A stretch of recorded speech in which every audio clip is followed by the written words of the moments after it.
ம், ம். டேய் என்னடா சீட்டு விளாண்டுக்கிட்டு இருக்க? ஆமாம் மச்சான், ரம்மி. ரம்மியா? ரம்மி விளாண்டு தான் நிறைய பேர் காசு இழந்துக்கிட்டு இருக்காங்க. அதெல்லாம் ஆட தெரியாத சொல்கிறது மச்சான். நான்லாம் ஒரு நாளைக்கு 200 போட்டு 2000 எடுப்பேன். நம்ம வாங்குற சம்பளத்துக்கு எங்கே மச்சான் சுற்ற முடியுது? இதை வச்சு தான் ஜாலியாக சுற்றுறேன். நீ வேணா ஆடி போகிறேன். யோபோ நமக்கு இந்த வேலையெல்லாம் வேணாம்ப்பா. இங்கே பேர் டிக்ளேரு அவ்வளோதான் வச்சுது.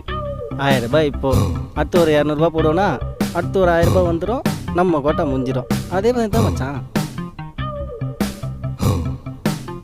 ரம்மி நல்லா விளாடுவியோ? நம்ம ஆடத்தான் மச்சான். தெளிவாக விளாண்டா லட்ச கணக்கில் சம்பாதிக்கலாம். வேலைக்கு போறது சம்பாதிக்கணுமா? டெய்லி நான் 50,000 சம்பாதிக்கிறேன். மம்மி ரம்மி இன்ஸ்டால் பண்ண 50,000 என்ன வேலை கூட சம்பாதிக்கிறேன்.